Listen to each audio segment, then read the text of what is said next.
Les femmes de notre famille, nous avons un secret. Nous avons en notre possession une peau d'homme. Une fois la peau revêtue, nul ne pourra se douter que tu n'es pas un garçon. Aussi, tu pourras voyager incognito dans le monde des hommes.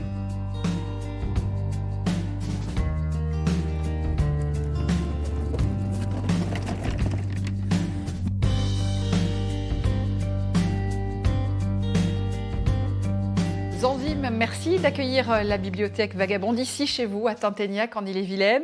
C'est une bibliothèque vagabonde que nous allons consacrer largement à la bande dessinée alors que se tient, Covid oblige, une version très allégée du festival d'Angoulême la semaine prochaine. Peau d'homme, la BD que vous avez réalisée avec le scénariste Hubert, publiée chez Glénat, est nominée pour le Fauve d'Or. Vous en avez exécuté les dessins. Cet album a déjà été distingué par 5 autres prix prestigieux. Comment est-ce que vous expliquez ce succès ? C'est vrai que c'est un succès un peu incroyable, on ne s'attendait pas du tout. Déjà le titre, Peau d'homme, ça fait un petit peu penser à Peau d'âne. Et c'est une espèce de conte un petit peu moderne, revisité.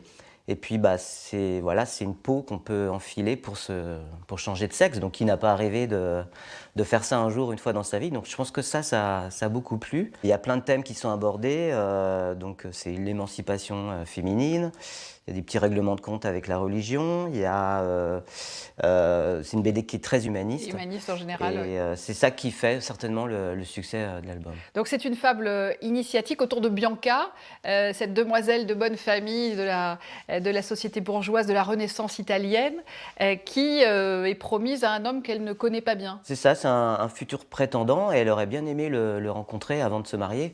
Et sa marraine lui dit ça tombe bien, on a une peau qu'on se prête de mère en fille. Tu vas pouvoir enfiler cette peau et aller à la rencontre de ton futur mari. Vous disiez c'est un album féministe, un album humaniste, c'est surtout contre l'intolérance en général en fait. Oui, c'est ça, c'est finalement, on s'en fout un petit peu de l'enveloppe qu'on a. Ce qui compte, c'est l'amour, l'amour entre les êtres, et c'est ça que cet album révèle. Pour vous, c'est 5 ans de travail, il y a 160 planches, c'est un travail considérable. Pourquoi ça vous a pris autant de temps ?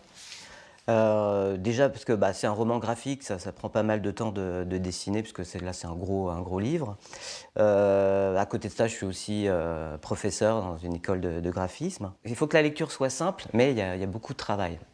Sur les décors notamment. Sur les décors, donc en fait, Hubert me donnait énormément de documentation, et moi cette documentation-là, je dois un petit peu la digérer. Après, je la mets de côté et j'essaye de dessiner sans faire un peu copier-coller par rapport à l'inspiration de la Renaissance. Comment vous avez réussi cet aller-retour constant entre ce personnage féminin qui tout d'un coup prend des allures masculines ? C'est vrai qu'il fallait qu'une fois qu'elle ait enfilé la peau, le fameux Lorenzo, en qui elle allait être transformée, en fait, il fallait que je les voyais assez proches l'un de l'autre. En fait, il fallait qu'ils soient ressemblants. Il y avait que leurs yeux, en fait, qu'on pouvait distinguer, qui faisaient en sorte qu'on les reconnaissait un petit peu. Hubert, vous l'avez rencontré il y a 20 ans au Beaux-Arts d'Angers. Il est disparu il y a 1 an. Il n'a donc pas connu le succès de cet album. Qu'est-ce qui a fait la force du duo créatif que vous avez constitué au fil des années ? Je crois que c'est un petit peu l'album qu'on dit de la maturité. On a beaucoup travaillé ensemble, on a beaucoup collaboré. Il y avait aussi notre amitié, et c'est tout ça en fait mêlé, nos expériences qui a fait que aujourd'hui l'album est fluide. Et donc le succès de Peau d'homme va permettre de remettre en lumière ces albums que vous avez écrits. Oui, voilà, ça fait un petit peu boule de neige, c'est-à-dire que depuis que cet album fonctionne, les gens sont allés voir un petit peu plus dans ce qu'avait fait Hubert avant, et de ce que je pouvais produire aussi aujourd'hui. Merci beaucoup Zanzim. C'est le moment d'ouvrir le tiroir des jeunes lecteurs qui mettent en lumière aussi des bandes dessinées. Commençons avec cet album de la Quimpéroise Anna Conzati paru chez Vite Cocagne. C'est Bricole et Bestiole. Nous suivons la petite Ludie que ses 2 papas confient pour les vacances à Poppy et Mommy, ses grands-parents. Des vacances de bricolage, de découverte du monde des araignées. C'est une histoire de transmission intergénérationnelle, une histoire d'entraide, d'écologie, avec de l'humour aussi. Et les aquarelles sont très chaleureuses. C'est un beau moment de lecture. Tout autre sujet avec cet album signé de deux Rennais, Olivier Kéraval et Léo, Un amour de guerre. Il nous plonge dans la France de la collaboration avec une histoire basée sur des faits réels et notamment sur le tournage d'un film de propagande à Cornu, près de Rennes. Un film censé illustrer la percée de l'armée allemande en Ukraine. C'est aussi l'histoire d'un secret de famille. Il y a du suspense, de l'émotion. C'est publié chez Locus Solus. Et puis je termine avec un livre destiné aux 9-12 ans. Tout droit tiré de l'univers de la série de BD éponyme Le Temps des Mitaines. Loïc Clément et Anne Montel, le duo de la Guerche de Bretagne, s'est lancé dans une nouvelle saga qui se déroule à nouveau dans la vallée des Mitaines, 20 ans avant les aventures de leur héros au pouvoir magique. Cette fois, c'est un roman publié chez Little Urban. Poursuivons avec le tiroir des libraires. Aujourd'hui, c'est Camille Laravoire de la toute nouvelle librairie Mouche de Saint-Grégoire près de Rennes qui nous confie son dernier coup de cœur.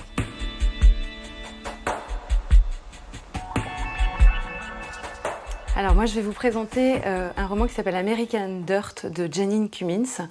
Lydia est libraire à Acapulco, son mari est journaliste et il va publier un reportage qui va littéralement la plonger dans l'horreur. Elle ne va pas avoir d'autre choix que de quitter très précipitamment sa ville, sa librairie avec son fils qui est le seul survivant d'un massacre. Et elle va décider d'essayer de rejoindre les États-Unis à bord d'un train commercial avec des dizaines de milliers de réfugiés. C'est un immense roman sur l'immigration, sur la peur, sur le dépassement de soi et sur l'espoir d'une vie meilleure dans un autre pays. Une vraie lecture coup de cœur pour moi. Voilà pour ces idées lecture. Avant de refermer la bibliothèque Vagabonde, pourriez-vous lui confier un de vos livres fétiches ? Alors j'ai pensé, alors pas à une bande dessinée ni un roman, mais aux bonnes recettes de nos grands-mères, donc qui m'avaient été offertes par ma grand-mère Simone, que j'adore parce qu'il y a toutes les recettes classiques, du bœuf bourguignon à la poularde au calvados, enfin du calvados avec voilà, la petite crème fraîche qui va bien. Donc gourmet cuisinier. Oui voilà, gourmet cuisinier, un peu. Merci beaucoup Zanzim de votre accueil. Merci. Bonne chance la semaine prochaine pour la remise des prix du Fauve d'Or. Prochaine halte de la bibliothèque Vagabonde le 5 février prochain avec l'auteur de polar Caril Ferret. D'ici là, très belle lecture à tous.